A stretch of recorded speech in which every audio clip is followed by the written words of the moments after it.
Assalamualaikum warahmatullahi wabarakatuh.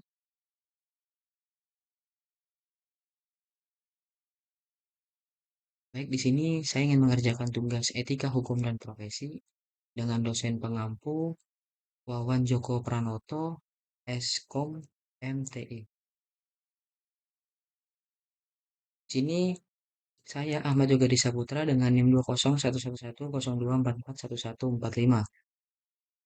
Kasus yang saya bawa di sini adalah kasus manipulasi di perusahaan Esok Isi pada tahun 2023. Pada Maret 2023, sebuah insiden besar mengguncang shop isi. Tim pengembang produk di perusahaan tersebut ditemukan telah memodifikasi algoritma pencarian dan juga rekomendasi untuk memprioritaskan produk dari vendor-vendor tertentu. Modifikasi ini dilakukan tanpa sepengetahuan manajemen senior atau pengguna, dan terbukti bahwa beberapa anggota tim tersebut menerima suap dari vendor-vendor tertentu untuk melakukannya. Insiden ini mengungkapkan kerentanan dalam sistem dan prosedur etis perusahaan serta menyoroti pentingnya pengawasan yang ketat untuk kebijakan etika yang kuat dalam dunia teknologi informasi. Untuk kronologi peristiwanya, diawali dengan seorang karyawan di bagian analisis data Shopee menemukan pola yang tidak biasa dalam data hasil pencarian dan rekomendasi produk di platform e-commerce perusahaan. Beberapa produk dari vendor tertentu tampak lebih sering muncul di posisi atas sehingga pencarian dibandingkan dengan produk dari vendor-vendor lain yang seharusnya memiliki relevansi serupa.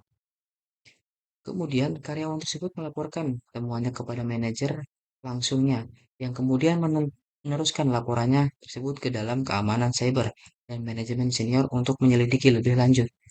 Tim keamanan cyber mulai menginvestigasi dengan mengaudit log aktivitas sistem untuk mencari jejak modifikasi yang tidak sah pada algoritma. Mereka menemukan bahwa beberapa anggota tim pengembang produk telah mengakses dan mengubah kode etik, kode algoritma pencarian dan rekomendasi. Kemudian penyelidikan ini ditindaklanjuti, yaitu dengan mengungkapkannya bahwa modifikasi tersebut dilakukan oleh sekelompok kecil anggota tim pengembangan produk. Tim keamanan menemukan bukti komunikasi antara anggota tim ini dengan vendor tertentu, termasuk email dan juga pesan. Kemudian subisi secara segera menonaktifkan akses anggota tim yang terlibat dan mengamankan sistem untuk mencegah memanipulasi lebih lanjut. Perusahaan kemudian mengumumkan pemecatan para pelaku dan juga melaporkan insiden ini ke pihak berwenang untuk menginvestigasi hukum. Dampak Dampak dari insiden ini sangat luas, termasuk kerusakan reputasi perusahaan, sehingga kepercayaan pelanggan dan juga vendor, serta konsekuensi hukum bagi pelaku. Isu isi, shop isi juga berkomitmen untuk memulihkan kepercayaan dengan melakukan perbaikan menyeluruh pada sistem dan kebijakan mereka, serta berupaya memastikan bahwa semua praktisi bisnis di masa depan dilakukan dengan transparansi dan juga etika yang tinggi. Untuk Dalam kasus ini, metode serangan yang digunakan oleh anggota tim pengembang produk untuk memanipulasi algoritma pencarian dan rekomendasi di platform e-commerce Shopee melibatkan beberapa teknik yang umumnya digunakan untuk memanipulasi sistem internal dan penyalahgunaan wewenang. Berikut adalah metode-metode yang digunakan.